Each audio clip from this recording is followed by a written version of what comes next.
जी हाँ, लेखक एवं उनकी रचनाओं को याद करने की शानदार ट्रिक। जी हाँ, लेखक और रचनाएं आसानी से याद नहीं होती हैं। अगर उनको ट्रिक में रख लिया जाए तो बड़े ही आसानी से याद हो जाती हैं। तो आइए लेखक एवं उनकी रचनाओं को ट्रिक से याद करें। पहला ट्रिक देखिए क्या है। तुम अर्धनारी हो तो मैं रामधारी। जी हाँ, ट्रिक कैसे बोलना है। तुम अर्धनारी तो मैं रामधारी। अर्धनारी से समझना है अर्धनारीश्वर, ये रचना है। रामधारी से समझना है रामधारी सिंह दिनकर। तो अर्धनारीश्वर किसकी रचना है? रामधारी सिंह दिनकर की। तुम अर्धनारी तो मैं रामधारी। ट्रिक नंबर सेकंड देखिए। समुद्र की बूंद अमृत के समान। जी हाँ, समुद्र की जो बूंदें होती हैं वो अमृत के समान होती हैं। तो समुद्र की बूंद से समझना है बूंद और समुद्र, ये रचना है।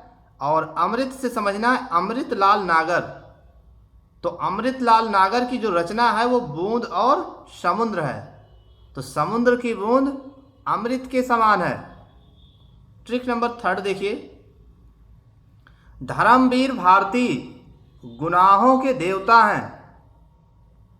तो गुनाहों के देवता कौन है? धर्मवीर भारती। धर्मवीर भारती से समझ में आ रहा है कि धर्मवीर भारती होगा और गुनाहों के देवता उनकी रचना है। तो गुनाहों के देवता किसकी रचना है? धर्मवीर भारती की। अब बात करते हैं ट्रिक नंबर फोर्थ की। विजय की शाखा पर पताका। विजय की शाखा पर पताका लहराया जाएगा। तो विजय से हो जाएगा विजय तेंदुलकर और शाखा से हो जाएगा सखाराम। तो विजय तेंदुलकर लेखक हैं और इनकी रचना कौन सी है? सखाराम। तो विजय की शाखा पर पताका फहराया जाएगा। अगर ये याद हो गया तो यहाँ से ये रचना याद हो जाएगी। ट्रिक नंबर फिफ्थ की बात करें। मोहिनी का विचार सुनाइए। जी हाँ, मोहिनी का क्या विचार है? तो मोहिनी का विचार सुनाइए। मोहिनी से हो जाएगा मणिका मोहिनी और विचार से हो जाएगा वैचारिकी पत्रिका। ये वैचारिकी पत्रिका है, ये क्या लिखा हुआ है? वैचारिकी पत्रिका। इसकी रचना किसने किया था? मणिका मोहिनी ने। जी हाँ, ट्रिक नंबर 6 देखिए। अयोध्या में ठेठ हिंदी बोली जाती है। तो अयोध्या में कैसी हिंदी बोली जाती है? एकदम ठेठ हिंदी बोली जाती है। तो अयोध्या से हो जाएगा अयोध्या सिंह उपाध्याय हरिओद और ठेठ हिंदी से हो जाएगा ठेठ हिंदी का ठाठ। ये रचना है। किसकी रचना है? ये अयोध्या सिंह उपाध्याय हरिओद का रचना है। तो अयोध्या में कैसी हिंदी बोली जाती है? एकदम ठेठ हिंदी बोली जाती है। तो इस तरीके से याद करेंगे। Question number 7। जी हाँ, ट्रिक नंबर 7 देखिए। भूत से देवकी नंदन डरता है। तो भूत से हर कोई डरता है। तो देवकी नंदन भी यहाँ पर डर रहे हैं। भूत से कौन डरता है? देवकी नंदन डरता है। जी हाँ, भूत से हो जाएगा भूतनाथ और देवकी नंदन से हो जाएगा देवकी नंदन खत्री। तो भूतनाथ किसकी रचना है?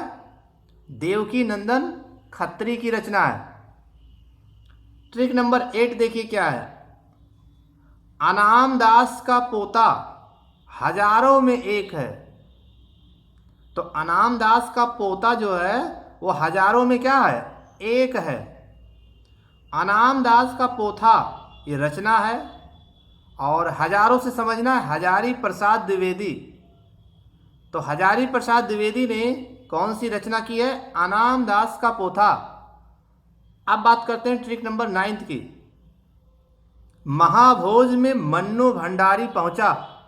जी हाँ, महाभोज में कौन पहुंचा? मन्नू भंडारी। अगर ये याद हो गया तो महाभोज ये उपन्यास है और मन्नू भंडारी से हो जाएगा मन्नू भंडारी। तो मन्नू भंडारी की रचना का या उपन्यास का क्या नाम है?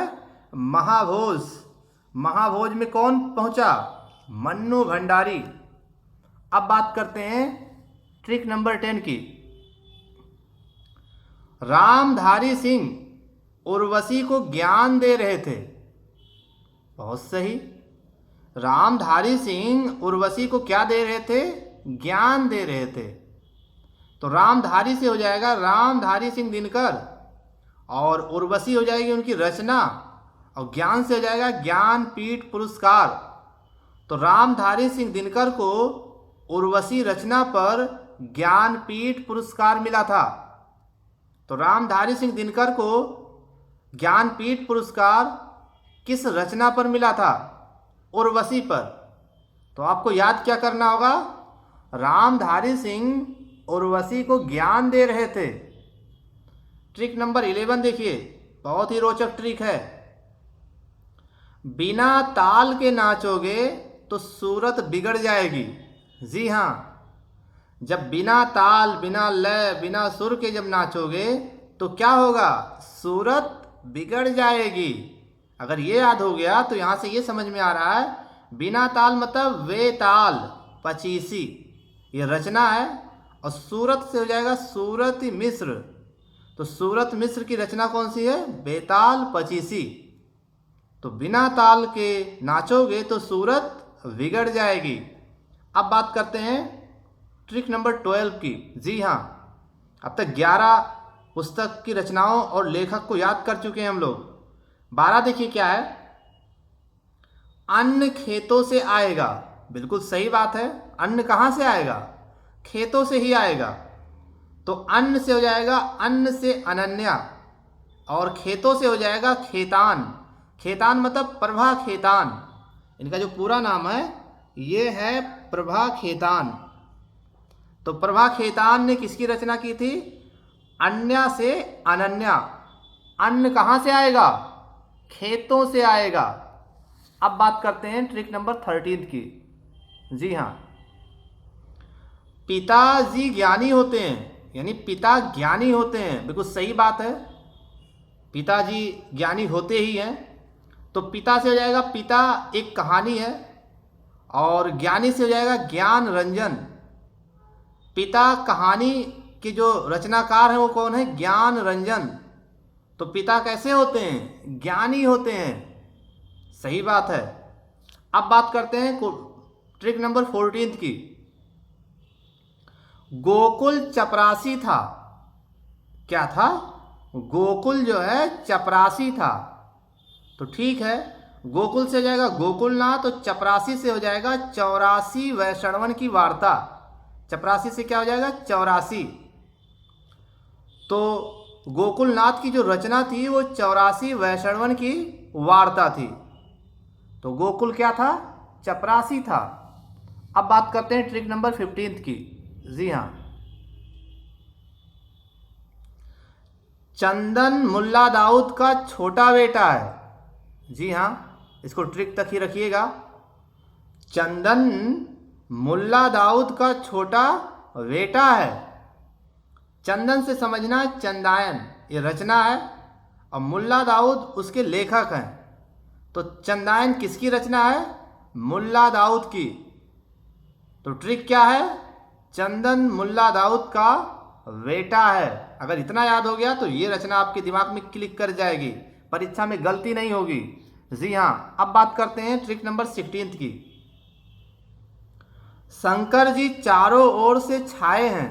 जी हाँ, शंकर भगवान हैं, तो चारों तरफ से छाए हैं, हर जगह पर वही हैं। तो शंकर जी चारों ओर से क्या हैं? छाए हैं। शंकर से समझना है जयशंकर प्रसाद, और छाए से समझना है छायावाद के प्रवर्तक। तो छायावाद के प्रवर्तक कौन है? जयशंकर प्रसाद। अब बात करते हैं ट्रिक नंबर 17 की। जी हाँ, निस्सहाय हिंदू बालकों को किसने मारा? जो निस्सहाय हिंदू बालक थे उनको किसने मारा? अगर ये याद हो गया तो निस्सहाय हिंदू ये रचना है, और बालक से हो जाएगा बाल कृष्ण भट्ट। तो निस्सहाय हिंदू रचना की लेखक कौन है? हिंदू रचना के लेखक है बाल कृष्ण भट्ट। ट्रिक नंबर 18, ईद में मित्र पुष्प की वर्षा करते हैं। जी हाँ, ईद में जो मित्र हैं वो पुष्प की वर्षा कर रहे हैं। तो ईद से हो जाएगा इद नम्मम, मित्र पुष्प, इससे समझना है मैत्रेयी पुष्पा। तो इद नम्मम ये रचना है, ये किसकी रचना है? मैत्रेयी पुष्पा की। तो ये थी लेखक एवं उनकी रचनाओं की शानदार ट्रिक। हमारे वीडियोस को देखने के लिए आपको बहुत बहुत धन्यवाद।